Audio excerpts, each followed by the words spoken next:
Hello and welcome to SHRM Session 2, Part 3. Here we will be talking about SHRM integration as well as the emerging role of the SHRM practitioner. Your learning outcomes in this lesson are being able to critically review different approaches in which SHRM integrates with organizational strategy. We will touch upon vertical and horizontal integration as well as the Harvard and Michigan HR frameworks. You will also be able to gain perspective of the emerging roles of the SHRM practitioner in order to help you develop your own take on the subject. As we covered in part 1 of this session, the underlying difference of SHRM when compared to HRM or personnel management is that SHRM takes into account the larger picture. SHRM is all about aligning the HR function with the organization's strategic intent and goals. So, in this integration endeavor, the broadest categorization is whether HRM is vertically or horizontally integrated to the organization strategy. Vertical integration is when HR strategies should be integrated with business plans. Horizontal integration is where individual HR strategies are drawn in such a way that they are linked to one another in order to provide mutual support. Let's look at this more closely in the next slide. As you can see here, vertical integration is where HR strategies are linked to overall business plans from the vision, mission, goals, and structure onwards. This ensures that HR strategies encompass strategic intent of an organization, aligning itself to the very core of the business operation. And as depicted here, horizontal integration is seen when separate HR functions, which have their own HR strategies, policies, and procedures, are interlinked where they all harmonize in order to achieve mutual support. As we discussed from the beginning of this lecture series, the SHRM module in your International MBA requires you to be able to read, understand, and critically appraise literature, more specifically, journal articles. So it is imperative that you get an idea of various authors' findings and perceptions on every subject, in this case, on vertical and horizontal integration. This brief look into some scholarly viewpoints will hopefully give you a glimpse of the existing literature surrounding the topic, where you can, of course, explore more. According to Ensign, horizontal integration or horizontal strategy refers to developing interrelationships that create value to achieve competitive advantage. Now, this is a very interesting concept. Why? Because it places interrelationships in the overall HR function to be a value driver, which you might remember from marketing is a concept introduced by Michael Porter. In the second sentence, there are combined work of several authors that says that vertical fit models in HR have been developed for staffing strategy, compensation strategy, and the broader HR strategy spectrum of practices, highlighting how seemingly functional HR strategies are aligned to a business's strategic intent, which automatically make these strategies proactive towards achieving an organization's objectives. In the third reference, we see that Richardson and Thompson comment that a strategy's success turns on by combining vertical or external fit and horizontal or internal fit. Now, this is a very interesting viewpoint for two reasons. Number one, it gives us the thought that a business has to achieve the unison of both vertical and horizontal integration of HR strategies in order to be successful. Also, this reference points out that vertical integration is also called external fit. Why is that? It's because a company's strategic intent, be it vision, mission, goals, or objectives, are always instilled, changed, reversed, and continually revised in accordance with the external environment. So, when HR strategies are vertically aligned, it means that they are externally aligned as well, which makes them very proactive in nature. The same goes for horizontal integration, which is called internal fit. More understandably, it's because when HR strategies align with each other, there is a harmony internally regarding functions and how they operate. Now let's look at HR and strategy integration through frameworks introduced in literature, which have made quite a stir in the entire discipline and how the world views SHRM. There are mainly two frameworks, namely the Michigan framework and the Harvard framework. Let's look at these more closely. You might want to think back to part 2 of the SHRM session to refresh your memory on the hard and soft factors of HR. The Michigan framework, introduced by Fombrun and his team in 1984, is also referred to as the hard model of HR. It is defined as a matching model of HRM where HR, or more specifically employees, are matched to business requirements, objectives, and plans. The framework suggests that HR systems and the organizational structure should be managed in a way which is congruent or in harmony with the organizational strategy. You might even want to think of this viewpoint with reference to the vertical integration of HR. And in this light, this model implies that the best use of human resources is carried out to respond to the external environment. The hard model says that to achieve an organization's mission, employees are seen as a means to achieving goals, a mere resource, human resource. It is fair to say that the Michigan framework is less humanistic in its approach and suggests that the HR function is there purely to support business and recruit people who will support the business goals.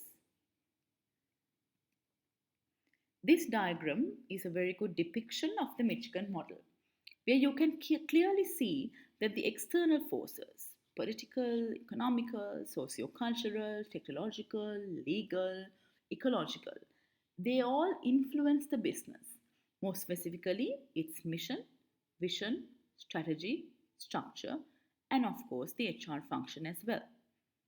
The HR function here is part of a process that manages resources, all resources, be it money, machines, methods, minutes, men and women, in order to achieve organizational objectives that are set in line with the external or macro environment. In a nutshell, we can say that the Michigan framework is performance driven, where performance here means business performance. The Michigan model is a clear indicator and guide that shows that all activities of a business, human or not, must be in line with and must contribute to business success. Now, if we break this down, all employees, according to the Michigan framework, must be recruited with the guiding principle that only those who are capable of doing a job are absorbed to the company. And when it comes to employee appraisals, employees are always appraised against the business objective. And when it comes to employee rewards, the Michigan way of working suggests that rewards are always extrinsic, meaning that they should be tangible and visible, something that is given to an individual for achieving something. These rewards should have monetary value, such as salary increases, bonuses, awards, or similar accolades. Employee development too is done in a way that business development is at the core. It is not about developing the individuals, but about developing the business through the individuals. Looking at the opposite end, the Harvard model was introduced, coincidentally in the same year, by Michael Beer and his colleagues. Known as the soft model of HR, it believes that organizations can only overcome the problems of historical personnel management when companies develop a different viewpoint of how they wish to see employees involved in and developed by the enterprise, and which HRM policies and practices will help to achieve these employee centric business goals. As we will see in the next slide, this model takes into account multiple stakeholder interests, the relevance of situational factors, and also it has a wider view of the longer term consequences of HRM policies and practices. Now, as you can see here, the Harvard model takes a more holistic approach when it comes to the design of HRM policies. Various stakeholders, such as customers, employees, lobby groups, government, shareholders, and even the general public, are considered and their views and opinions are listened to. The Harvard model also keeps track of situational factors and adds them to the equation. These can be characteristics of the workforce. Perhaps, let's say, a workforce is very millennial heavy. It can be business choices, management philosophy, the dynamics of the labor market, technological advancements, and even social values. All of these factors are considered in the compilation of HRM policies, be it regarding employee influence, talent flow, reward structures, systems, and even employee procedures. Now, the outcome of these choices are again very holistic in nature, and they may or may not be directly linked to organizational success. We are looking at outcomes such as employee commitment, competence levels, congruence or how much in agreement employees are, and cost effectiveness. And these outcomes, of course, have long term consequences covering multiple aspects such as individual employee well being, organizational effectiveness as a whole, and societal well being as well. As depicted in this model, the Harvard framework is a learning framework since the consequence of the HRM policy choices are fed back to the system for future references. Now let's look at some scholarly viewpoints regarding the hard and soft models of HRM. Of course, we have to keep in mind that one is not better than the other, and that in most times, many organizations actually use a mix of the hard and soft models in their operations simultaneously.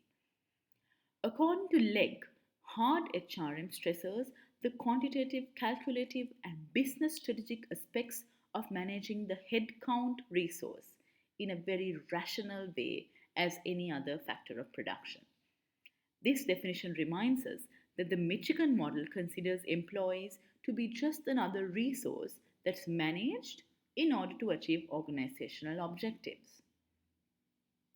Bringing in the concepts of vertical and horizontal integration into the realm of HR models, Story and Sisson, with the help of some other authors, say that hard HRM focuses on the importance of strategic fit, where HR policies and practices are always closely linked to the strategic objectives of the organization, also known as external fit, and that these are coherent among themselves, also known as internal fit, with the ultimate aim being increased competitive advantage. Looking at literature related to the Harvard framework, there is a direct link of the Harvard model to McGregor's Theory Y perspective on individuals. Now, this Theory Y states that people are self motivated and that people enjoy the challenge of work. Another reason that the soft HR model is also associated with the human relations movement and the utilization of individual talents. Walton has further contributed to this thinking, saying that the model is built upon the concept of a high commitment work system, which then becomes the basis of Wood's argument. Wood says that this work system revolving around the Harvard model is aimed at eliciting a commitment so that behavior of employees is primarily self regulated rather than being controlled by sanctions and pressures external to the individual, and that relations within the organizations are always built on high level trust. Bringing in another perspective to the literature, Story and Sisson mention that soft HRM is also associated with the goals of flexibility and adaptability. They imply that communication plays a central role in management in an organization practicing soft HRM. Given that organizations use both models interchangeably, with some organizations favoring one model slightly over the other, it is necessary for us to compare the two, again keeping in mind that one is not better or worse than the other. The Michigan model is about the hard factors of HRM, while the Harvard model is about the soft factors. The Michigan model emphasizes on the resources management part of human resources. For the Harvard model, however, the emphasis is on the human factor of human resources. Taking the context of both models, the Michigan model focuses more on how HR fits in the organization. It's mostly about the strategic fit and the internal fit. The Harvard model focuses on the situational factors as discussed when studying the model diagram.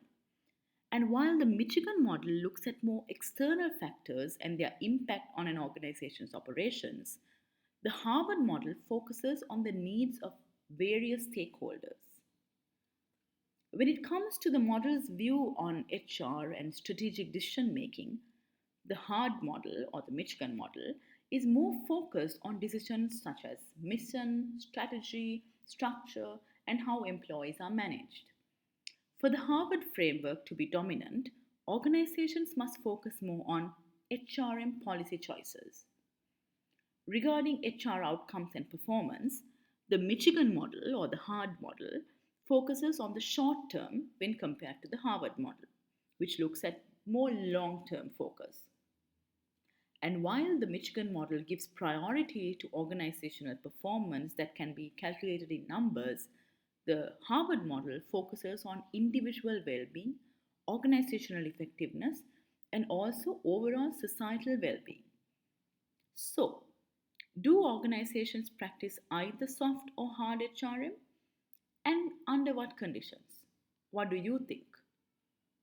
To know more about the soft and hard models, please take some time to read the paper Soft and Hard Models of Human Resource Management, a Reappraisal.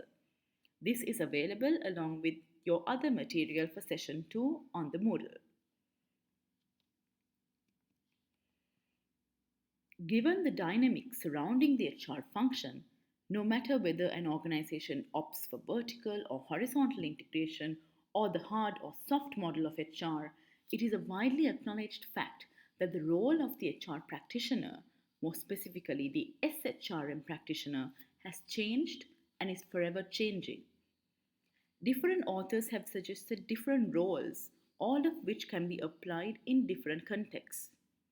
For example, Tyson and Fell listed three roles for the SHRM practitioner all the way back in 1986.